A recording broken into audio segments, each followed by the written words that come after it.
is OLED really worth the price of adoption? I consistently argued that it wasn't. There really wasn't a compelling enough argument out there for me to buy one at the time. But what I can tell you now, after seeing it with my own eyes, don't wait as long as I did.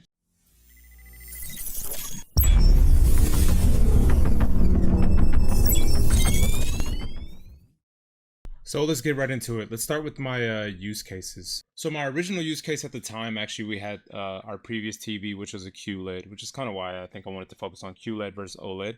But yeah, we needed a replacement for an old broken TV. The screen I had broke on it, and we actually just needed a replacement. So my use case specifically for that one is just to replace an old dead TV. I wanted to upgrade my viewing experience. I really was happy with the QLED TV, but ignorance is bliss, you know, so I was really happy with the QLED, and I really didn't think that I was going to see that much difference once I switched over to OLED, but I kind of wanted to upgrade my viewing experience and at least give it a try.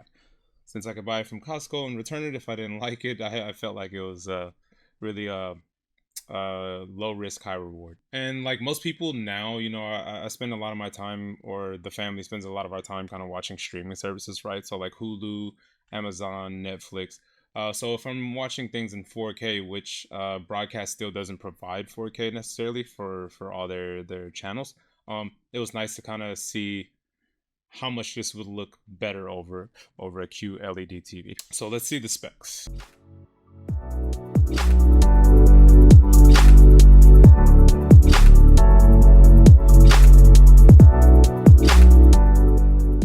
Okay, so let's go over the items positives. The first positive were the vibrant colors. That was immediately apparent. And I'll kind of overlay some video. And one of the videos that I really saw was Warcraft. That was like one of the first ones. And I think it's because of a lot of the greens that they have in there that just pop.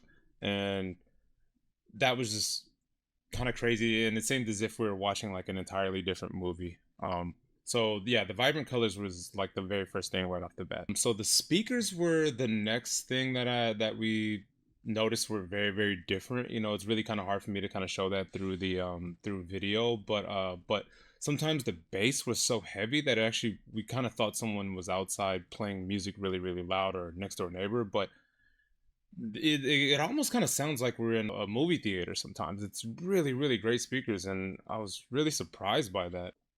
It's not what I expected, but it was a happy addition to the TV. So the next positive is gaming. I don't really use TVs for gaming. If I'm playing a shooter, I'm going to play it on my Alienware 27, which I also did a review for, and you can check that out. But yeah, if I'm playing shooters or just games in general, it's kind of nice just to be able to play it on my smaller monitor, which you don't need a huge TV for, especially if you're playing shooters, right? Like you shouldn't need to scan your head from left to right. But gaming on this TV works really well. And it kind of mimics what a lot of really great monitors do, where it actually has 120 hertz refresh rate. And it also has variable refresh rate, which reduces screen tearing. And it also includes ALLM, which is auto low latency mode, which is also great because it reduces the input lag. You know, so if you're playing something like Mario Kart or something like that, you'll press a button on your controller and you actually won't see it happen on the TV screen, usually relatively late. Yeah, so it's kind of nice to have to the low latency mode. So the next positive I would say for this one was the wide viewing angle. What's kind of nice is that I kind of have a setup in our room. I have my monitor here and I have my TV there, and it's kind of nice to be able to watch something you know, with the wife and play a game at the same time, or do something on the computer and watch TV. So the viewing angle is really great, and pretty much anywhere you are in the room, you're able to see the TV, and we just have it kind of stashed in the corner. The next best thing about it is, and a lot of people are aware of this, especially people who own OLED TVs, is the you know, the size of the TV. It's really thin. You know, it kind of has like a big back where your ports and things are located. But other than that, it's very thin TV, and I'll also probably overlay a picture of that as well. I'll just pull something up from online, but it's really nice and sleek, and it's kind of scary when you're first lifting it up and placing it where you're gonna put the TV, but it's a nice design to have like a really thin TV. The last thing I'll focus in on more specifically, outside of just specifically gaming, is the variable refresh rate, which is it's really kind of nice to have something like that on a TV, specifically for gaming. A lot of people aren't aware, but yeah, if you have certain games and a lot of people who play shooters want to turn off VSync. VSync sometimes can slow you down and make some of your shots feel really delayed. So usually you turn off your VSync and then you kind of open up your frames per second so that it's running at as fast as possible so that you're not missing some frames. But having that variable refresh rate kind of allows the screen tearing to go away, which is something that you really need to have when you're gaming. Um, I wouldn't say need to have, but it's a nice to have.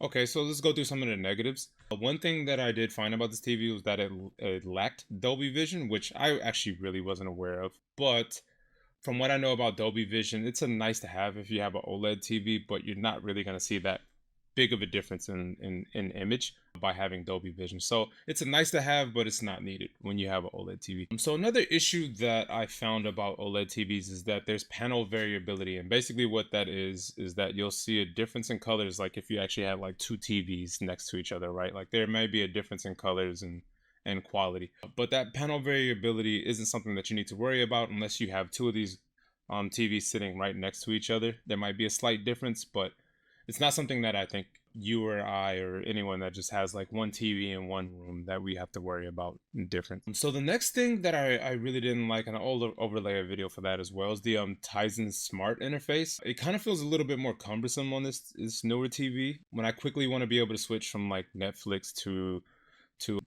the cable box or anything like that, or to another app, it feels a little bit more cumbersome to kind of get there. And even also when I'm just going through my regular settings, like for brightness, it just seems like I have to jump through a few more hoops to kind of get to those simple settings. It just felt a lot easier on the older Samsung TVs, but it's not a be all end all, so I wouldn't say it's something that's gonna stop me from purchasing another TV in the future. It's just taking a little bit of getting used to, but I also just felt like it was a little bit more than it needed to be. And then the last negative I would say is that Samsung TVs tend to cost more. Could I s- it- could I make an argument to say that a Samsung TV is better than other TVs? I really honestly wouldn't. I think other TVs perform just as well. The reason why I think we stick with Samsung is that we have a ton of Samsung TVs in the house and they work really well together, and they have the Smart Things app.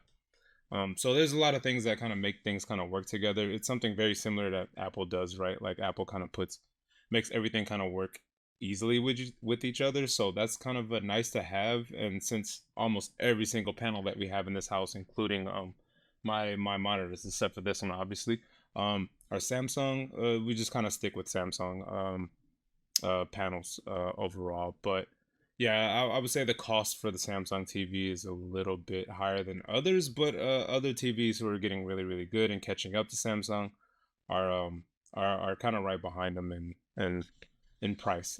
So I think it's very small issue. The last thing that I want to talk about is who is this TV probably best for, right?